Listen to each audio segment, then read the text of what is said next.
இயேசு கிறிஸ்துவின் இணையற்ற நாமத்திலே உங்கள் யாவரையும் வாழ்த்துகிறேன். நாம் தலைவணங்கி ஜெபம் செய்வோம். எங்கள் அன்பின் பிதாவே, இந்த புதிய 2025 ஆண்டுக்காக நன்றி செலுத்துகிறோம். இந்த முதல் மாதத்திற்காக உமக்கு கொடானுபடி ஸ்தோத்திரம். இந்த ஆண்டு முழுவதும் எங்களை அற்புதமாக அதிசயமாக வழி நடத்தும். இயேசுவின் மூலம் ஜெபிக்கிறோம் நல்ல பிதாவே, ஆமென்.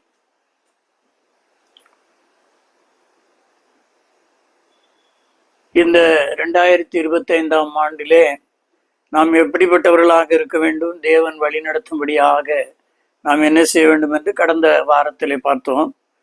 இந்த வாரத்திலும் அதனுடைய ஒரு தொடர்ச்சியாக ஒரு புதிய ஆண்டு எப்படி இருக்குமோ, இந்த 2025 ஆண்டு எந்த நிலையில இருக்குமோ என்று முதல் மாதத்தின் இந்த வாரத்திலே காண்கின்ற நாம், ஆண்டவர் ஒவ்வொரு நாளும் இந்த 2025 ஜனவரி 1 முதல் வழி நடத்துகிறவர். தொடர்ந்து உங்களை 12 மாதங்களிலும் அவர் வழிநடத்த அற்புதத்தின் தேவன். ஆகவே இன்றைக்கு நாம் எப்படிப்பட்டவர்களாக இருக்க வேண்டும், அதற்கு மத்தேயு 14 அதிகாரத்திலே உங்களுக்கு இந்த நாளின் செய்தியாக நான் தேர்வு செய்திருக்கிறேன். ஆண்டவர் உங்களோடு பேசட்டும். அவர் பேசும்படியாக நீங்கள் இருதயத்தின் ஆழத்திலிருந்து கர்த்தருடைய சமூகத்திலே காத்திருந்து அந்த பரிசுத்தத்துக்கு நேராக உங்களுடைய கரங்களை உயர்த்தி, நீங்கள் ஆண்டவரே நீர் எங்களோடு பேசும் என்று கர்த்தருடைய கரத்திலே உங்களை அர்ப்பணியுங்கள். நீங்கள் மத்தேயு 14 அதிகாரம் ஒரு சிறப்பான ஒரு அதிகாரம். அங்கே இயேசு கிறிஸ்துவனுடைய அந்த ஊழியத்திலே அவர் தொடர்ச்சியாக அவர் நடத்தும்படியாக அவருக்கு முன்னோடியாக வந்த அந்த யோவான் ஸ்நானகனுடைய வாழ்க்கை அங்கு முடிவடைகிறது. சீஷர்கள் அவரிடத்தில் வந்து சொல்லுகிறார்கள், யோவான் ஸ்நானகன் இவ்விதமாக சிரச்சேதம் செய்யப்பட்டான், அடக்கம் பண்ணப்பட்டான் என்று. அப்பொழுது ஆண்டவர் அந்த இடத்திலிருந்து நிறைய பேர் அங்கு வருகிறார்கள், சுகமாக்குகிறார், அங்கு அற்புதத்தை செய்கிறார். 5 அப்பம் 2 மீனை கொண்டு அற்புதங்கள் செய்கிறார். அந்த இடத்திலே இருந்து அவர் தனிமைப்படுத்தும் பொழுது அங்கே சீஷர்கள் என்ன செய்கிறார்கள், அங்கே வேறு இடத்திற்கு ஆண்டவர் புறப்பட்டு செல்ல வேண்டும். ஆகவே ஜனங்களை அனுப்பிவிட்டு அங்கே அக்கறைக்கு போகும்படி அவர்களை துரிதப்படுத்துகிறார். இதுதான். ஆகவே இந்த ஆண்டு எப்படி அவர்கள் அக்கறைக்கு போகும்படியாக துரிதப்படுத்தப்படுகிறார்களோ, அதுபோல் இந்த புதிய ஆண்டுக்குள்ளே நாம் செல்லும்படியாக நாம் எப்படிப்பட்டவர்களாக இருக்கிறோம் என்பதுதான் இந்த சம்பவம். அப்ப ஆண்டவர் நம்மை அற்புதமாக வழி நடத்துகிறார். அதற்கு நாம் நம்மை எப்படி தயார் செய்து கொள்ள வேண்டும். இங்கே ஆண்டவர் சொன்ன ஒரு காரியம், அக்கறைக்கு போகும்படி அவர்களை துரிதப்படுத்துகிறார். இந்த 2025 ஆண்டை கடந்து செல்லும்படியாக உங்களுக்கு ஜீவன், சுகம், பலன் தந்திருக்கிறார். ஆகவே நீங்கள் எப்படிப்பட்டவர்களாக இருக்க வேண்டும், அதே தான் இந்த ஒரு சம்பவம். இங்கே அந்த படகுலே ஏறி அவர்கள் செல்கிறார்கள். சீஷர்கள் எப்படி 2025 ஆண்டின் ஜனவரி 1 இம்மட்டுமாக நாம் வந்திருக்கிறோமோ, அதே போல அந்த படகுலே அவர்கள் செல்லும்போது அங்கே அவர்கள் நடுக்கடலிலே அங்கே இருக்கும்போது எதிர்காற்று அங்கே வீசப்படுகிறது. முதலாவது நீங்கள் பார்க்கும்போது அங்கே பயந்தார்கள் என்று சொல்லப்படுகிறது. இன்றைக்கு இந்த புதிய ஆண்டை கடந்து செல்லும்படியாக உங்கள் குடும்ப வாழ்க்கை, தொழில்கள், கம்பெனிகள், வேலை பார்க்கிற இடங்கள், வியாபார ஸ்தலங்கள், பிள்ளைகளுடைய படிப்புகள், பிள்ளைகளுடைய எதிர்காலங்கள், திருமணங்கள், பயப்படுகிறீர்களா? இங்கே சீஷர்கள் என்ன செய்தார்கள், பயந்தார்கள் என்று சொல்லப்படுகிறது. அவர் அவர்களை அனுப்பிவிடுகிறார், துரிதப்படுத்தி நீங்கள் செல்லுங்கள் என்று அனுப்பிவிடுகிற அந்த சம்பவத்திலே நீங்கள் பார்க்கும்போது, படகு நடுக்கடலிலே செல்லும்போது எதிர்காற்றாக இருக்கிறபடினால அவர்கள் என்ன செய்கிறார்கள், பயப்படுகிறார்கள். ஆகவே இந்த சம்பவத்திலே நீங்கள் பேதுரு அங்கே ஒரு பெரிய ஆண்டவருடைய நம்பிக்கை கூடியாக அங்கே காணப்படுகிறார். அதேதான் அந்த பிரசங்க வாக்கியமாக நான் உங்களுக்கு மத்தேயு 14 அதிகாரம் 28 பேதுரு இயேசுவை நோக்கி சொல்கிறார், ஆண்டவரே நீரே ஆனால் நான் ஜலத்தின் மேல் நடந்து உம்மிடத்தில் வர கட்டளையிடும். இன்றைக்கு இந்த ஆண்டை நாங்கள் கடந்து செல்ல எங்களுக்கு கட்டளையிடும். நீரே ஆனால். பேதுரு அந்த காற்று பலமாய் இருக்கிறது, சீஷர்கள் பயப்படுகிறார்கள். இப்படிப்பட்ட ஒரு நிலையிலே அங்கே எல்லோரும் பயப்படுகிறார். ஏனென்றால் எதிர்காற்று. பயம் என்று சொன்னால் என்னென்னலாம் வருகிறது ஒரு மனிதனுடைய வாழ்க்கையிலே. பயம் ஏற்படும் என்றால் எதிர்காலத்தை குறித்து, குடும்பத்தை குறித்து, பிள்ளைகளை குறித்து, தன்னுடைய வருமானத்தை குறித்து, தன்னுடைய வாழ்க்கையை குறித்து, தன்னுடைய உடல்நிலையை குறித்து பயப்படும் பொழுது என்னென்ன நேரிடுகிறது? அந்த மத்தேயு 14ஆம் அதிகாரம் 26ஆம் வசனத்திலே சொல்லுகிறார், அங்கே அவர்கள் கடலின் மேல் நடக்கிற சீஷர்கள் கண்டு கலக்கம் அடைந்து ஆவேசம் என்று சொல்லி பயந்ததினால் அலறினார்கள். அப்போ அங்கே பயம் ஏற்படும் பொழுது அங்கே என்ன வருகிறது? கலக்கம் உண்டாகிறது. இங்கே ஆண்டவர் அங்கே படகு அமலத்தக்கதாக அங்கே படகு அலைமோதுகிறது. ஆண்டவர் தண்ணீரிலே என்ன பண்ணுகிறார்? இயேசு நடந்து போய் இதை பார்த்தவர்கள் ஆவேசம் என்று நினைக்கிறார்கள். ஆகவே ஒரு பயம், அந்த பயம் வரும்போது என்ன வருகிறது? கலக்கம், உள்ளத்துக்குள்ளே ஒரு கலக்கம், ஒரு திகில். ஐயோ என்ன ஆகுமோ, இந்த ஆண்டு என்ன ஆகுமோ, என் பிள்ளைகளுடைய வாழ்க்கை என்ன ஆகுமோ, என் வியாபாரம் என்ன ஆகுமோ, என் பிள்ளைகளுடைய திருமணங்கள் என்ன ஆகுமோ, பிள்ளைகளுடைய படிப்பு என்ன ஆகுமோ, ஒரு கலக்கம். அப்ப அந்த பயம் பிசாசு கொண்டு வருகிறான். ஆகவே எதிர்காற்று போல இருக்கலாம், பண நஷ்டங்கள் இருக்கலாம், கஷ்டங்கள் இருக்கலாம், வியாதிகள் இருக்கலாம், பலவீனங்கள் இருக்கலாம், போராட்டங்கள் இருக்கலாம். இந்த நிலையிலே கலக்கம், பயம் வரும்போது தானாக கலக்கம் ஏற்படுகிறது. கலக்கம் ஏற்படும் போது என்ன செய்தார்கள்? அலறினார்கள் என்று சொல்லப்படுகிறது. இன்னைக்கு என்ன பண்ணுறாங்க? ஐயோ என் வாழ்க்கை இப்படி ஆகிப்போச்சு, என் குடும்பம் இப்படி ஆகிப்போச்சு, என்னுடைய தொழில் நஷ்டமாகி போச்சு, எனக்கு பணம் இல்லையே, கடன் மேல் கடன், தொல்லை மேல் தொல்லை என்றெல்லாம் அங்கே சொல்லி அவர்கள் என்ன செய்கிறார்கள்? பயப்படுகிறார்கள், கலங்குகிறார்கள். கலக்கம் வரும்போது அலறுகிறார்கள், வாழ்க்கையிலே அலறல், அலறி துடிக்கிறார்கள், கண்ணீர் வடிக்கிறார்கள். மரணமானாலும் வியாகுலமானாலும் எதுவானாலும் கிறிஸ்துவின் அன்பை விட்டு பிரிப்பவன் யார்? அந்த வைராக்கியத்தோடு நாம் இருக்க வேண்டும். அப்ப அந்த பயம் இங்கே எதிர்காற்று வீசுகிறது. ஆகவே அங்கே அவர்கள் என்ன பண்ணுகிறார்கள்? அலைகளினால் என்ன செய்கிறது? அலப்படுகிறது, அலமோதுகிறது. அப்போ இயேசு கிறிஸ்து நம்மை காப்பாற்றும்படியாக அவர் வருகிறார். ஆனால் இவர்கள் அதை அறிந்து கொள்ளவில்லை. பயத்தினாலே, கலக்கத்தினாலே, அலறி கொண்டிருக்கிறதுனாலே அதை ஆவேசம், அதாவது ஏதோ ஒரு ஆவி வருகிறது என்று சொல்லிதான் அவர்கள் பயந்தார்கள்.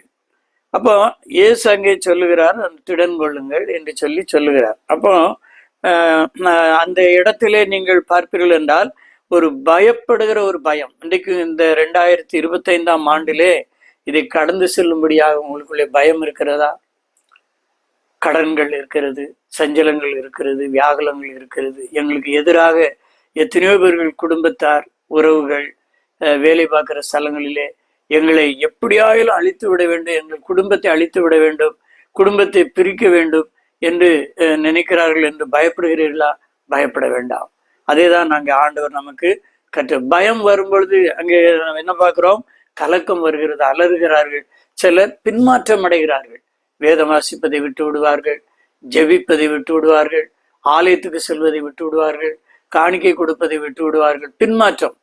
பின்மாற்றத்துக்கு ஏராளமான வேதத்திலே அடையாளங்கள் உண்டு. நீங்கள் ஆதியாகமம் 19ஆம் அதிகாரம் 26 அங்கே அந்த சோதம் குமாரா பட்டணத்தை அழிக்கும்படியாக ஆண்டவர் அங்கே எத்தனிக்கிறார். அப்பொழுது லோத்து, ஆபிரகாம் நிமித்தம் லோத்துக்கு ஒரு கிருபை அங்கே கொடுக்கிறார். நீ என்ன செய்? தப்பித்துக்கொள். ஆகவே அவன் சொல்கிறான், நான் எப்படி பாரு, ஒரு சின்ன ஒரு ஊர் இருக்குது, அதுக்குள்ள நான் போயிடுறேன் அப்படின்னா.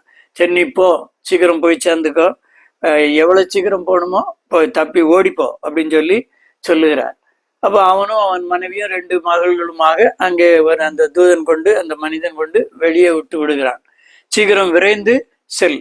அவன் அங்கே செல்லுகிற வரைக்கும் அந்த இடத்துக்கு சென்ற பிறகு வானத்திலிருந்து அக்னியும் கந்தகமும் வருகிறது. அங்கே அந்த சோதம் குமாரா அழிக்கப்படுகிறது. இவர்கள் சோவார் என்று சொல்லுகிற இடத்துக்குள்ளாக செல்லுகிறார்கள். இது ஒரு வரலாறு. இன்னைக்கு ஏதோ வேதத்திலே சொல்லப்படுகின்றல்ல, அது வரலாறு. இவ்வளத்தையும் பார்த்து பெண் எப்பவுமே அந்த ஒரு ஆசைகள், இதன் மேல் ஒரு ஆசை கொள்ளுகிறவள். அவள் என்ன பண்ணுகிறாள்? பின்னிட்டு பார்க்கிறாள். தான் செழிப்பாக இருந்த இடம், வசதியாக இருந்த இடம், இந்த இடத்தை விட்டு செல்ல வேண்டி இருக்கிறதே என்று சொல்லி அவள் அங்கலாய்க்கிறாள். அவள் பின்னிட்டு திரும்பி பார்க்கிறாள். பின்னிட்டு திரும்பி பார்த்து உப்பு தின்னாள். நான் இஸ்ரவேல் தேசத்திற்கு அங்கே சென்றிருக்கும்போது இந்த பகுதிகள் எல்லாம், அந்த சவக்கடல் பகுதிகள், இன்றைக்கும் அது மக்னீசியம் தயாரிக்கிற கம்பெனிகள் எல்லாம் அங்கே இருக்கிறது. அவள் உப்பு தூணான இடமெல்லாம் அங்கே காண்பிக்கப்படுகிறது. அந்த சவக்கடலிலே நீங்கள் குளிக்க முடியாது. எந்த ஒரு முட்டளவு பண்ண தானா நீங்க மிதக்க தான் செய்வீங்க. நான் அந்த சவக்கடல்ல இறங்கி பார்த்து குளித்திருக்கிறேன். மிதக்க தான் செய்வோம், அப்படியே மிதந்துக்கிட்டே இருப்போம், உள்ள முங்கி எழும்ப முடியாது. ஆகவே இப்படிப்பட்ட ஒரு கடல். அப்ப அந்த ஆண்டவர் அங்கே கொடுத்த ஒரு அழிவு கந்தகமும் அந்த அக்னியிலே வந்தது. இன்றைக்கு அந்த பகுதியிலே சில அந்த மக்னீசியம் கம்பெனிகள் எல்லாம் இருக்கிறது. ரைட் சைட்ல பார்த்தீங்கன்னா அந்த ரோடு அனைத்தும் அது கற்தூண்களை போல காணப்படுகிறது. அங்கே லோத்தினுடைய மனைவி அந்த உப்பு தூணான இடத்தெல்லாம் அங்கே காண்பித்தார்கள். ஆகவே நீங்கள் பாருங்கள், இன்றைக்கு அந்த பகுதியை பார்க்கும்போது அந்த வேதத்திலே சொல்லப்பட்டதெல்லாம் எவ்வளவு ஒரு ஆணித்தரமாக உண்மையானது என்று நமக்கு ஒரு தெம்பு கிடைக்கிறது. அந்த பகுதியில நாம் செல்லும்போது, நடந்து செல்லும்போது அதையெல்லாம் காணும் பொழுது ஒரு மகிழ்ச்சி. ஆகவே பயப்படுகிற ஒரு வாழ்க்கை இருக்கும் என்றால் லோத்துவின் மனைவியை போல ஆக வேண்டியிருக்கும். பின்மாற்றங்கள். அப்ப அந்த பயம் வரும்போது என்ன வருகிறது? கலக்கம் வருகிறது, அலறுதல். ஐயோ, என் குடும்பத்துக்கு இப்படியா, என் பிள்ளைக்கு இப்படியா என்று சொல்லலாம் அல்லது நீங்க கர்த்தருடைய சமூகத்துல கண்ணீர் விட்டு அழுங்கள். கர்த்தருடைய சமூகத்துல முழங்கால் படிங்க. அதிகாலை 2:30 மணி 3 மணி 4 மணிக்கு அழுது ஜெபம் பண்ணுங்க. குடும்பத்துக்காக, தேசத்திற்காக, ஊழியங்களுக்காக, மிஷினரி பணிகளுக்காக ஜெபிங்க. ஆண்டவர் பெரிய காரியங்களை செய்கிறவர், அவர் அற்புதத்தை செய்கிறவர், அவர் அதிசயங்களை செய்கிறவர். ஆகவே இங்கே நீங்கள் பாருங்கள், இவ்விதமாக அங்கே ஆதியாகமம் 19 நமக்கு நன்கு அறிமுகமான, அதுதான் சுருக்கமாக நான் சொன்னேன். அப்ப அங்க பின்னிட்டு பார்த்ததுனாலே, அந்த பயம் அங்க வந்ததுனாலே அவள் உப்பு தூணாகிற ஒரு நிலை. இன்றைக்கு நாமும் உலக காரியங்கள் 2024 பின்னிட்டு பார்க்க வேண்டிய அவசியம் அல்ல. ஆகவே நாம் முன்னேறி செல்ல வேண்டும். 2025 ஆண்டுக்குள்ளே முன்னேறி தைரியத்தோடு மகிழ்ச்சியோடு செல்ல வேண்டும். அதுதான் தேவன் நமக்கு கொடுத்த மகா பெரிய ஒரு ஈவு. அதுல செல்லும்படியாக. அப்போ பயத்தின் ஆவியை நீங்கள் எடுக்க வேண்டும். எண்ணாகமம் 21 அதிகாரம் 26 9ஆம் வசனம். எண்ணாகமம் 21 அதிகாரம் 9 ஒரு முறுமுறுப்பு. அந்த பயம் வரும்போது என்ன பண்றாங்க? கலக்கம் வருது, அலறாங்க. அப்போ முறுமுறுப்பு. எனக்கு ஏன் வேதனை?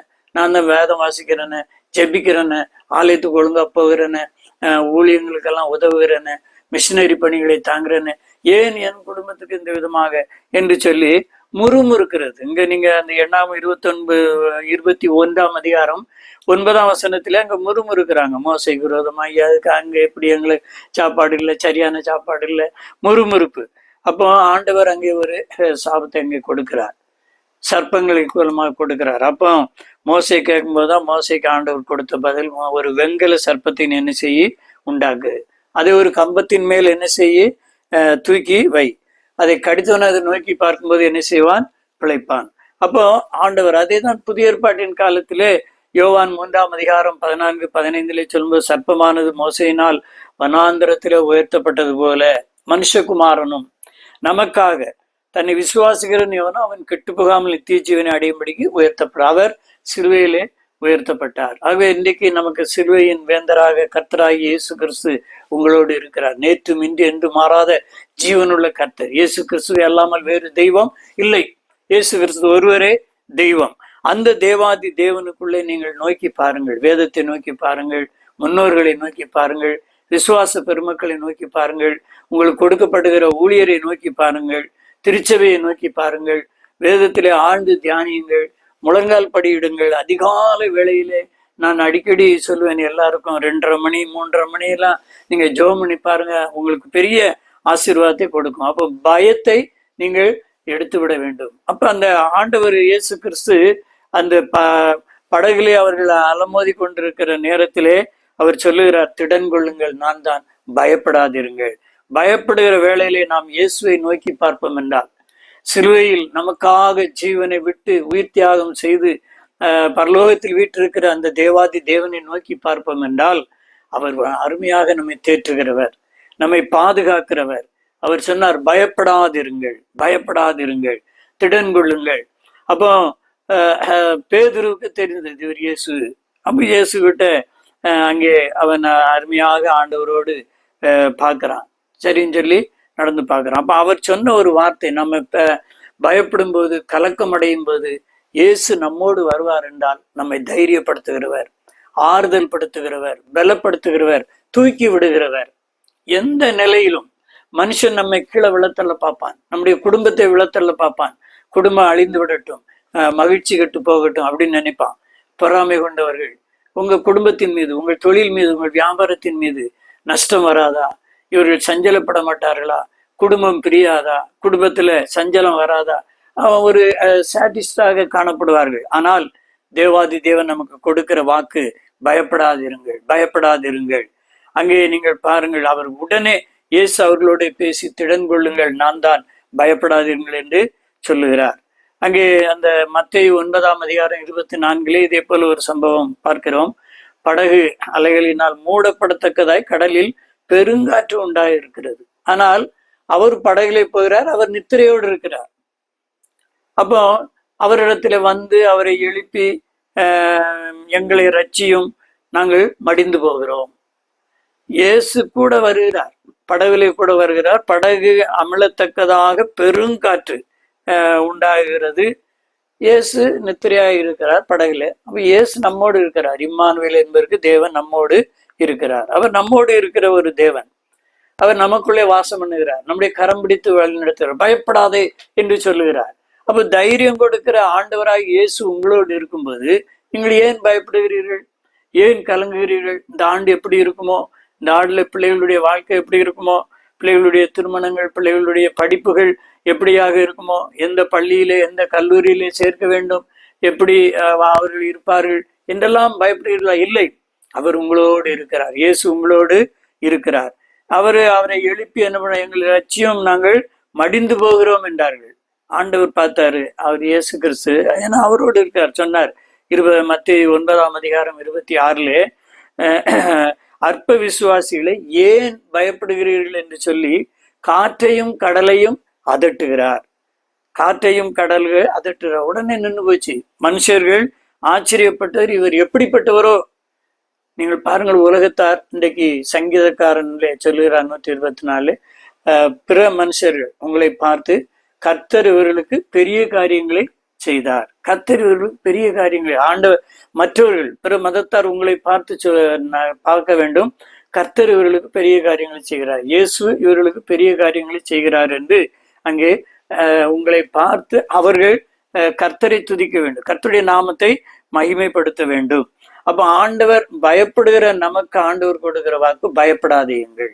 இந்த 2025 ஐயோ எங்களுக்கு வருமானம் இல்லையே, பொருளாதார தடைக்குள்ளாக இருக்கிறோமே, எப்படி நாங்கள் முன்னேறுவோம் என்று பயப்படுகிறீர்களா? இல்லை, அவர் ஆற்றுகிறவர், தேற்றுகிறவர்.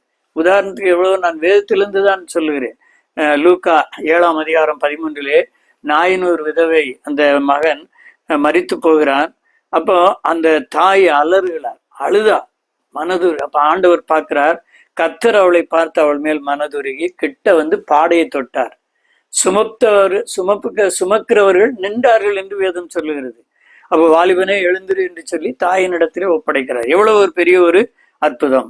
2 தெசலோனிக்கர் 2:16-17 சொல்லுகிறார், நம்முடைய கர்த்தராகிய இயேசு கிறிஸ்துவும் நம்மிடத்தில் அன்பு கூர்ந்து நித்திய ஆறுதலையும் நல்ல நம்பிக்கை தருகிறார். ஆகவே அந்த 2 தெசலோனிக்கர் 2:17 உங்கள் இருதயங்களை தேற்றி எல்லா நல் வசனத்திலும் நற்கிரியையிலும் உங்களை ஸ்திரப்படுத்துவாராக. ஆகவே அவர் நம்முடைய இருதயங்களை தேற்றுகிறார். நீங்க பயப்பட வேண்டாம், கலங்க வேண்டாம். ஒரு அருமையான ஒரு பாடல் உண்டு, என்னோடு சேர்ந்து பாடுங்கள். பயப்படாதே, பாரினில் போதே, திகையாதே கலங்காதே, திகையாதே கலங்காதே, தெரிந்து கொண்டேன், பேர் சொல்லி அழைத்தேன், அறிந்து கொண்டேன், நீ என்னுடையவன். பயப்படாதே, பாரினில் போதே, திகையாதே கலங்காதே, திகையாதே கலங்காதே, ஒன்றுக்கும் நீ கவலைப்படாதே, என்றும் ஜபத்தையும் வேடாதே, கடந்த தோல்வியை எண்ணி வாடாதே, கடந்ததை வீணாய் நாடாதே. பயப்படாதே, பாரினில் போதே, திகையாதே கலங்காதே, திகையாதே கலங்காதே. ஆம், கடைசியாக நீங்கள் பார்க்கும் பொழுது அந்த சம்பவத்திலே நீங்கள் பாருங்கள், இயேசு வருகிறார் என்பதை நன்றாக. மூன்றாவதாக நீங்கள் பார்க்கும்போது விசுவாசமாக இருங்கள். கர்த்தர் உங்களுக்கு வாக்குத்தத்தங்களை கொடுக்கிறார். நீங்கள் வேதம் வாசிக்கிறீர்கள், தியானிக்கிறீர்கள். ஆகவே விசுவாசமாக இருக்க வேண்டும். நீங்கள் 13 வயது ஒரு சிறுமி திபத்திலே அங்கே அவள் தனிமையாக சென்று கர்த்தரை துதித்து கொண்டு செல்லும்போது லாமா பார்க்கின்றார். நீ கிறிஸ்தவள் தானேங்கும்போது அவள் தைரியமாச்சு, ஆமா நான் இயேசுவை ஏற்றுக்கொண்டேன், ஒரு சாதுவின் மூலமாக இயேசுவே மீட்பர் என்பதை அறிந்து கொண்டேன். உடனடியாக அவளை ஒரு இருட்டு அறையிலே அடைத்து விடுகிறார். அப்பொழுது அவள் பாடிக்கொண்டிருக்கிறார். 4 நாட்கள் தண்ணீர் கொடுக்கல, ஒன்றும் செய்யல, பட்னியா போட்டிருக்காங்க. அப்ப என்ன செய்யணும், இன்னும் அதிகமா நல்ல சத்தமா பாடுறா பண்றா, என்னதான் செய்யறான்னு சொல்லி அவரு உத்து பார்க்கும்போது ஜெபம் பண்றா, ஆண்டவரே என்னை இந்த விதமாக சோதனையை என்னை பலப்படுத்தினேரு, உமக்கு நன்றி. இப்படிப்பட்ட சோதனை எனக்கு தந்தீரே, உமக்கு நன்றி. அந்த லாமாவை ரட்சியும் லாமாவுக்கு சொன்னோடனே அவனே ஆச்சரியப்பட்டு அந்த சிறுமிக்கு விடுதலை கொடுத்தார் அந்த லாமா. அவை நீங்கள் பாருங்கள், விசுவாசமாக இருக்க வேண்டும். இயேசு என்னோடு இருக்கிறார், என்னை வழி நடத்துகிறார், நான் யாருக்கும் பயப்பட வேண்டிய அவசியம் இல்லை. இங்கே இந்த சம்பவத்திலே நீங்கள் பாருங்கள், மத்திய 14ஆம் அதிகாரத்திலே பேதுரு படவை விட்டு இறங்கி இயேசுவினிடத்திலே போக ஜலத்தின் மேல் நடக்கிற. நன்றாக கவனிங்கள்.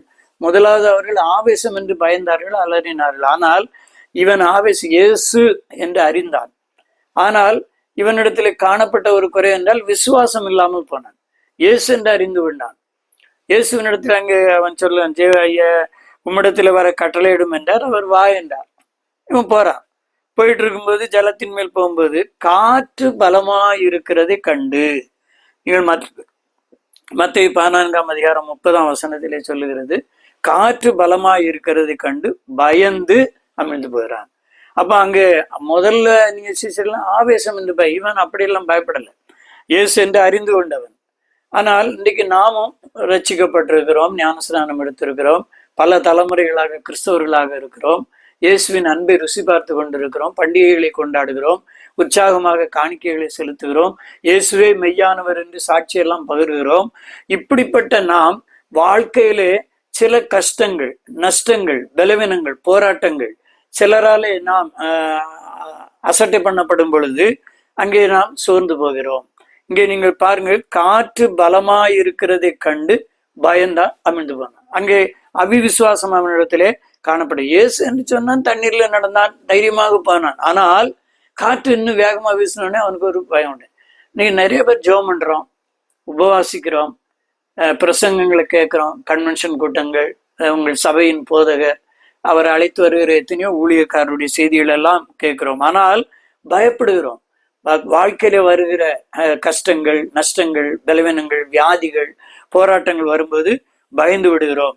காற்று. ஆனால் இவன் கிறிஸ்துக்குள்ளாக இருந்தபடினாலே, விசுவாசம் உள்ளவனாக இருந்தபடினாலே அவன் சொன்னான், ஆண்டவரே என்னை ரட்சியும் என்று கூப்பிட்டான். இன்றைக்கு நீங்கள் உங்கள் கஷ்டங்கள், நஷ்டங்கள், பலவீனங்கள், போராட்டங்கள், இந்த 2025ஆம் ஆண்டிலே எந்த வேதனைகள், கடன் பாரங்கள், தொல்லைகள், வியாதிகள் உங்களை எத்தனையோ பேர் அசட்டை பண்ணலாம், நீங்கள் பயப்பட வேண்டாம். ஆனால் ஆண்டவரை நோக்கி கூப்பிடுங்கள், அதிகாலையில தேடுங்கள்.